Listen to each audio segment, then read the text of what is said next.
Hey class, our first video for Unit 2 is an intro to solving equations. And we're going to focus on solving equations with mental math.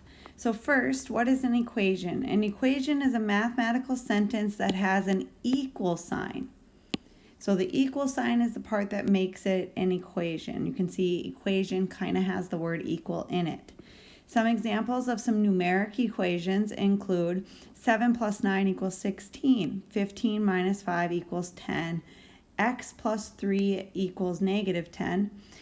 The first two are numeric equations, and the second one we can call this an algebraic equation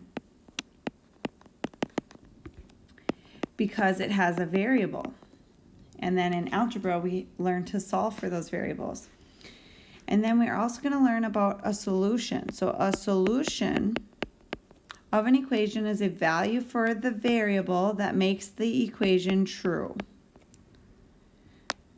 So first, let's look at a couple examples here. Is the given number a solution to the equation, yes or no? So we have 170 plus x equals 200. X equals 30. So if we plug in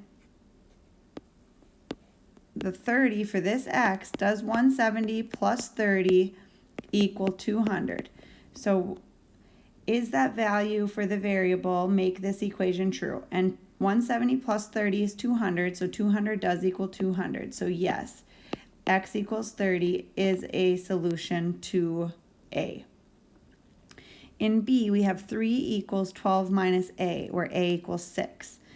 So does the value of A make this equation true? So does 3 equal 12 minus 6? And 12 minus 6 is 6, and 3 does not equal 6. So no, A equals 6 is not a solution to that equation. And then the last one says 8p. When you see it like this means 8 times p equals 160, where p equals 20. So does 8 times 20 equal 160? Since 8 times 2 is 16, 8 times 20 is 160. So yes, p equals 20 is a solution to that equation. So those are some examples of solutions and not solutions. So a solution is when it makes the equation true, like 160 equals 160. So let's try to find the value of the variable to make the equation true. So solving it.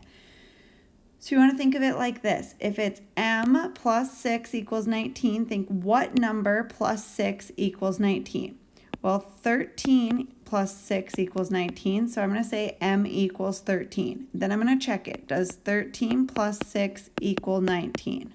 Yes. So m equals 13. In B, y times 1 equals 3. So what number times 1 equals 3? Y equals 3, because 3 times 1 equals 3. So y equals 3 would be our answer. It would make the equation true. P minus 15 equals 25. So what does P equal? What number take away 15 would equal 25? Well, if I think of 25 and 15 more than that would be 40. So let's try that.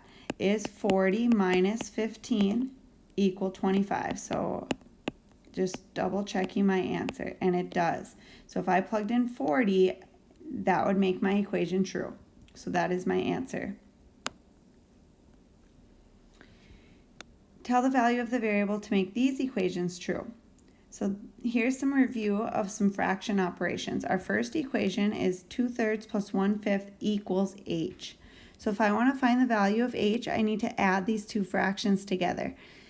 To add fractions, remember you do have to have a common denominator. So between 3 and 5, I can use a common denominator of 15 because 3 times 5 equals 15.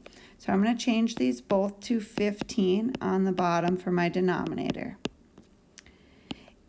So to change 2/3 to 15, I have to multiply both the top and bottom times 5. So 2 times 5 is 10, and 3 times 5 is 15. And then to change 1/5 to 15, I'm going to multiply both by 3. So 1 times 3 is 3, and 5 times 3 is 15. So now they have a common denominator. And 10 fifteenths plus 3 fifteenths would be 13 over 15. So we'd get h equals 13 over 15.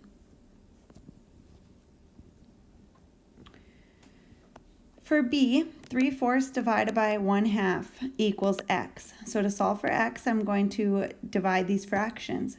To divide fractions, we need to keep the first one the same, change it to multiplication, and flip the second fraction. Then multiply across the top. 3 times 2 is 6, and across the bottom, 4 times 1 is 4. So 6/4. Now that one can be reduced because they are both divisible by 2. They're both even numbers. So 6 divided by 2 is 3, and 4 divided by 2 is 2. So in this one, x would equal 3/2. In our last example, we have n equals 23.6 minus 5.7. So to find this answer, we need to subtract these decimals. So 23.6 and then 5.7. So when we subtract decimals, make sure you line up the decimal point. I can't take 7 away from 6, so I need to borrow, make that a 16, make this one a 2. 16 take away 7 is 9. And then moving on to this, I can't take 5 away from 2, so this becomes a 12 and this becomes a 1.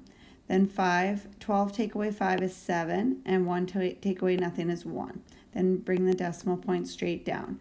So that means that n equals 17.9.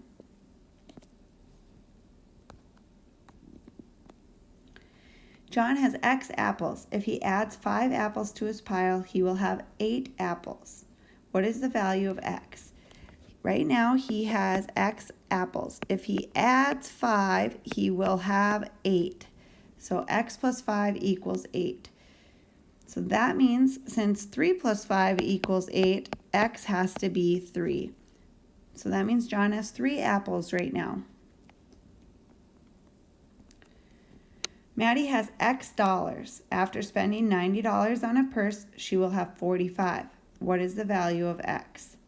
So right now she has X amount of dollars. If she spent $90, that means that she took away $90 or subtracted how much money from what she had, and that equals 45. I would work backwards in this one and say, now she has 45, but she had spent 90. So what if I added that back to what I had originally? So adding that, I get 135. So that means that Maddie had $135 before she spent 90, because 135 minus 90 would equal 45. Try a few on your own. Try to figure out what value for each variable would make the equation true. Plug it back in to check to make sure you are correct.